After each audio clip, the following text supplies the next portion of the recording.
Okay. Hi, this is Annie, and today I'm answering your most asked business questions. If you guys are new here, you guys might be wondering who are you and why should we even listen to your advice, which is a fair point. So, here is a little introduction about me. I am a cold porcelain clay artist, which means I turn glue and cornstarch into these tiny little creations. And I also have a small business which I have been running for almost 3 years now. And sometimes, if I'm lucky, I can make 6 figures just through my business. So I think that makes me a little bit qualified to answer some of the questions that you guys might have. And by the end of this video, I hope that you will be ready to start your own small business. And maybe this video is your sign to start your own small business. Okay, with that, let's get started with the questions. Okay, the first question is, how did you start and were you afraid to jump in? So honestly, I started Sugar Cafe Charms as an art account. So I was just trying to showcase my work and make creative friends. So at the beginning, there was no pressure, and that's why I wasn't scared at all to start. Moments like shipping my first ever parcel or opening up my website, I think in those moments, I definitely was a little scared. But the start itself wasn't scary at all because it came purely from my passion. Because the moment you start to focus on the profit, everything feels very heavy. But if you start from love, you will actually enjoy the process more. Okay, so I was trying to make the cupcakes for my cupcake paras, but this clay is super soft, so I'm just gonna keep it here so that it can dry out a little bit. And let's take the second question. Okay, how did you first start growing your audience and how did you promote your art and get so many orders? It must have taken a lot of time and effort. So honestly, in the beginning, I just did not care about what exactly I was posting. But as my account kind of grew, I realized that there are 3 main things that your audiences look for in your content and follows you for. So those are context, vibe, and value. So for example, if you post a video saying that, hey, this is my daily life vlog, people will most definitely scroll away because they don't know you. Who are you? Why should they even be interested in your life? But the moment you say something like, hey, this is Annie, I am a cold porcelain clay artist from India, and today I'm sharing how you can make your own clay. So with the second one, they have a clear context of who you are and what you are doing. Your video has a happy vibe, and they will find a value in your video, which is them learning how to make this cold porcelain. So this shift changed everything for me. And then when I started combining it with my process videos, cozy lighting, and honest feelings and storytellings, that's when my page started to grow. What I have learned is people connect with your vibe and energy more than anything else. So just post what feels like you, but also make sure that it gives your audiences either value, comfort, or curiosity. And that's how your page will start to grow. Okay, this clay is a little bit more stiff, so now let's make the cupcakes. Okay, the next question is, how do you ship your orders? I'm gonna hold your hand while I say this, but the most convenient way to ship your orders, according to me, is to go out and talk to people. Being a very anxious person myself, I know that talking to people can sometimes feel very overwhelming. But honestly, this courier people are like super chill. They will just take your parcel, check the pin code, pay the parcel, and then they give you the tracking number, and then finally you just pay for the courier service. Here is one of our cupcakes done. Either use like government postal service, like for India you have India Post,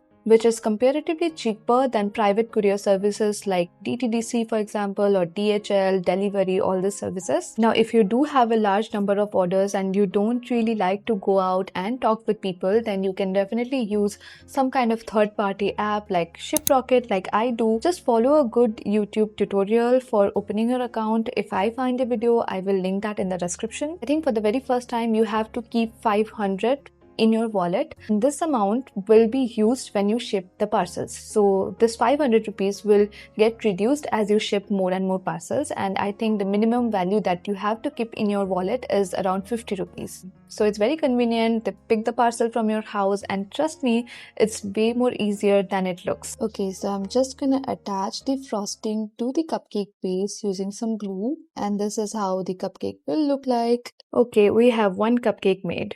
Okay, the next question is, hey Annie, what's the easiest way to make a website? I don't even know what's domain, SEO, or even hosting. Girl, even I don't know this stuff, so I totally get you. That's why I'm using Durable. Trust me when I say that it's the easiest and the fastest way to make your own website. All you need to do is explain the vibe you're going for and then answer a few basic questions, and Durable will customize a template for you. Now from there on, you can change the text, the pictures, and completely personalize your website.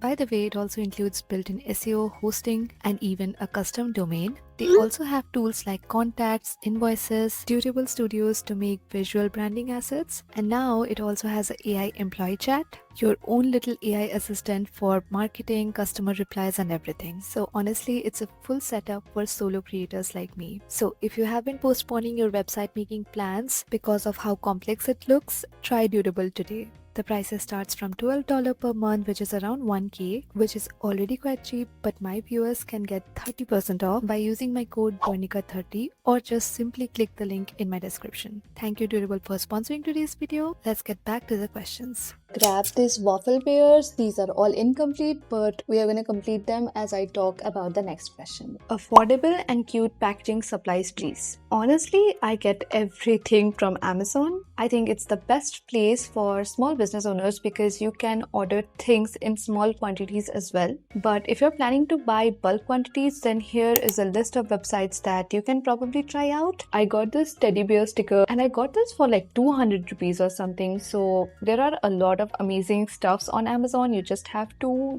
scroll a little bit and match things according to your aesthetics. When I first started, I did not have any fancy packaging at all. Used like simple craft paper and like handwritten notes, maybe like a bit of ribbon and twine. And honestly, people loved it. People just really appreciate your effort. Like even a thank you note written with love can make your customers smile, so don't worry too much about it being very cute. So I was just adding blush to all of my waffle bears. I'm not complete yet, so as I complete it, let's take another question. Next question is, how can we manage our money, expenses, profit, and where should we spend our profit? On ourselves or on the business? That's an interesting question because most of the people, including me, learned to manage money in a very hard way. In the beginning, I used to spend my entire profit on my business itself. So I used to buy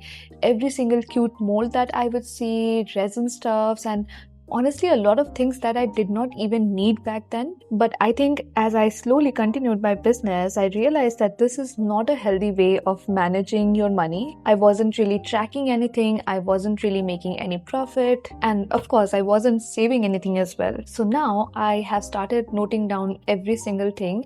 And I know like this is an extra step of noting down your expenses and everything, but this is how I keep a track of all my expenses. And once you actually know your expenses, it's actually easy for you to price your stuffs accordingly as well. So now I divide my business earning into 3 parts. 1/3 of that entire money I spend back into my business, like packaging upgrades. Recently, I also got a new printer, new clay molds that I want to experiment with. The other 2 parts I usually save, and a very small amount from the 3rd part I would actually spend on myself, maybe getting a new dress, maybe treating my friends once, or going out with my family, so that I spend on myself. Because honestly, you also deserve to enjoy the fruit of your hard work. The goal was never to hoard money for yourself, but it's always to keep your business growing and also to keep yourself happy. Okay, I have added blush to all of my waffle bears. I am going to mix a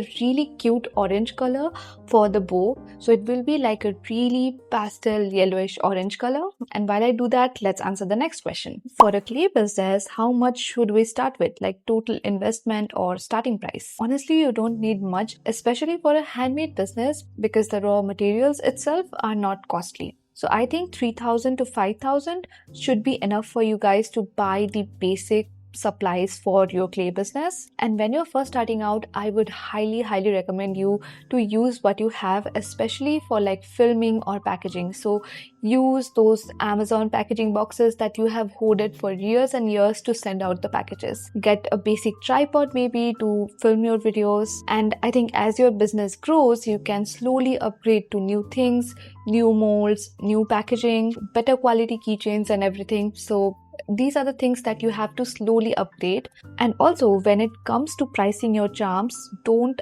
undercharge yourself just because you are new in this field. Add your material cost, your packaging cost, and then add a small margin profit to it. So at the very starting, this margin profit can be 50, 100 to 200, and as you gain experience and as your quality becomes better, as your skills become better, you can eventually raise this margin. But again, don't underprice your work just because you are new in this field. I got another similar question, which is, how do you deal with people who say your products are overpriced? Honestly, at this point, I think all of you guys know that I am not new to hearing these things, but I think most of the people who say this are comparing your prices with a factory-made piece, and that's honestly not fair.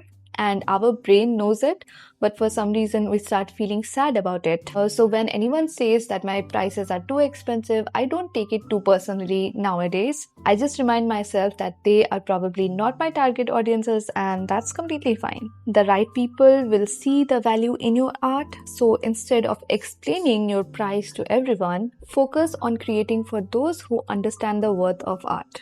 I have this really nice pastel orange color. Let's start making the bows. Next question is how to design your own characters. To be very honest, a lot of my design inspiration comes from custom orders. Those orders are the ones that push me out of my comfort zone or out of my art block, because I get to mix my art style along with my customer's vision. My inspiration comes from maybe like the weather or a dessert that I ate, or even sometimes I would see some leftover clay pieces from other charms that I have made, and when I see all this little scrap pieces of clay, they have formed into this really beautiful color palette that can be used in an upcoming clay charm. And so once I have that color palette, I try to combine it with something that gives me comfort, like maybe a cartoon that I used to watch as a kid, or like my new favorite plushie toy. It can be anything. And then I just keep adding and deducting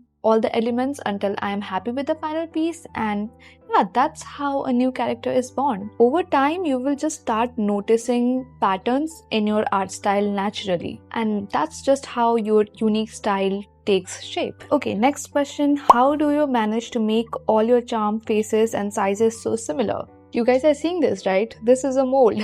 It's honestly a mix of practice and small tools like molds and even this weighing machine that honestly I cannot survive without this. So when I sculpt, each ball of clay starts with around 5 grams of clay. I have made hundreds of each design over the years, and when I'm sculpting, I am usually sculpting 10 to 15 pieces at one time. So I think as you repeat yourself, your hands kind of like build a memory of it. The more you repeat the process, the neater your charms will be. Practice definitely makes everything better. So it's not some kind of magic, it's just repetition, Completing all these waffle bears will take me some time, so wait, I'm coming back. Okay, I have to answer this question. This is kind of like a very personal one. So this person asked, I don't like engineering and want to change my path into something creative like you did. What should I do? This is hard to answer, okay? I feel so heavy while answering this because I know the frustration that comes when you are doing something which seems very safe on paper, but you absolutely hate it. So I relate with this question. First of all, I would like to say that it's okay to feel this way, okay? A lot of people get burnt out, especially when you're doing something so important like engineering. Now, I don't want to say that this is exactly what you should do, because at the end of the day, it should be only your decision. But as an elder sister, I would say that start small. Don't leave what you are doing completely. Explore your creative sides, especially like in your free times or like in your weekends. Take online workshops, post your art online for fun. Just let your creative path grow side by side along with what you're doing right now. Because honestly, again, small business sounds so happy and nice on paper. You are like, yeah, I'm doing art 24/7. What is there to hate about it? But honestly, there are a lot of nuances to it. Some days I just wake up and I'm like, it would have been so much better if I just did a 9 to 5. Some months will be really great, but again, some months will be really slow. So first see that if this is something that you actually enjoy, and the day it feels right, you will know. So keep trusting yourself, because the world definitely needs more people who actually love what they do. Okay, this is going to be the last question. And just to give you a recap, we completed all the capybaras and we completed all the waffle bears. I plan to actually complete all the remaining strawberry cats, but I am not feeling it today. So we are going to take the last question. One sentence for small business owners to get 100% success.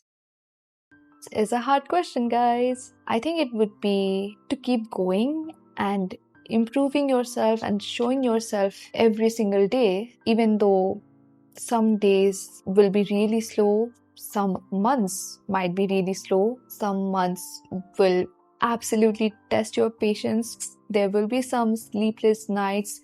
There will be times where you would feel like quitting, but if you show yourself every day with the same spark and with the intention of improving yourself every day, your effort will bloom into ways that you can't even imagine.